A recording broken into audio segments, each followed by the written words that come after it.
ارشاد فرمایا وَمِنْ حُسْنِ اسلام المرء ترکہ ما لا یعنی ہے، کسی شخص کے اسلام کا حسن یہ ہے کہ وہ ہر بے مقصد کام کو چھوڑ دے۔ یہ اگر وہ اختیار کر لے، اپنی زندگی کے بے مقصد کاموں کو ترک کر دے تو اسلام کا حقیقی حسن، جمال اور نور نصیب ہو جائے گا۔ صبح سے لے کر شام تک آج ہی آپ جو جو کام کرتے ہیں اس میں آپ روز لکھ لیں کہ یہ میرے کام جو ہیں آج میں نے صبح سے لے کر شام تک کیے ہیں، ان میں سے کون سے کام تھے جس میں میرے دین اور میری دنیا کے لیے کوئی فائدہ نہیں تھا، تو اس کام کو منہا کر دیں۔ اگلے دن وہ کام کریں کہ جو آج آپ نے منہا کیے تھے جو ان کے علاوہ ہیں، اور کوئی نئے کام اگلے دن آپ کے معمولات میں ہوں گے تو اس میں آپ تجزیہ کریں کہ وہ کون سے کام ہیں کہ جو بے مقصد تھے۔ یہاں 1.5 گھنٹہ میں حمام پہ بیٹھا ہوں، کیا مقصد تھا میرا؟ یہاں پھٹے کے اوپر جو ہے وہ 2 گھنٹے بیٹھا ہوں، کیا مقصد تھا میرا؟ یہاں نماز کے بعد باہر کھڑے ہو کر کے 15 منٹ میں جو ہے وہ نمازیوں کے ساتھ غیبت کر کے ساری نماز کا نور ضائع کیا ہے، کیا فائدہ تھا اس کا؟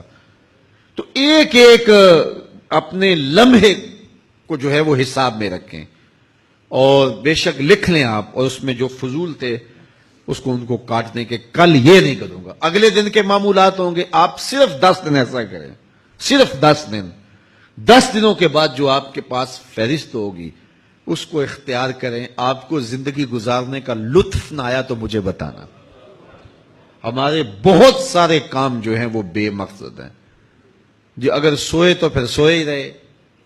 کتنا وجود کو نیند چاہیے آپ طے کر لیں، اپنے ڈاکٹر سے مشورہ کر لیں کہ ایک صحت مند وجود کو کتنی نیند چاہیے، ایک بیمار وجود کو کتنی نیند چاہیے، مجھے کتنی دیر تک لیٹنا چاہیے، کتنی دیر تک مجھے جو ہے وہ چلنا چاہیے، کتنی دیر تک مجھے بیٹھنا چاہیے، کتنی دیر تک مجھے پڑھنا چاہیے۔ تو میں اس پہ غور کروں، تدبر کروں۔ بہت ساری ایسی سوچیں ہیں جو ایسی دماغ میں چلتی رہتی ہے، تو بہت سارا وقت ہمارا اس پہ برباد ہو جاتا ہے۔ بے مقصد چیزوں پہ ہم سوچنا شروع کر دیتے ہیں، پھر آگے آگے آگے بڑھتے، پھر یہ بھی سمجھ نہیں آتی سوچ شروع کہاں سے ہوئی تھی، اب پہنچ کدھر گئے ہیں، تو کہاں سے کہاں چلتے رہے۔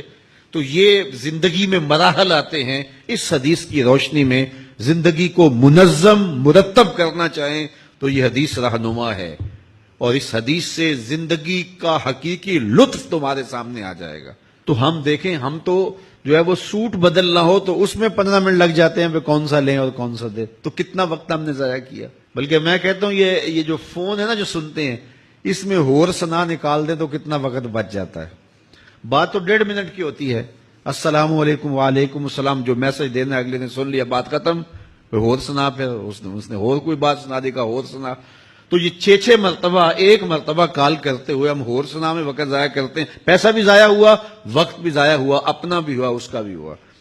تو اگر اس کو نکال دیں اپنے وقت سے، بے مقصد ایک لمحے کو بھی ضائع نہ ہونے دے، یہ اسلام کا حقیقی حسن ہے۔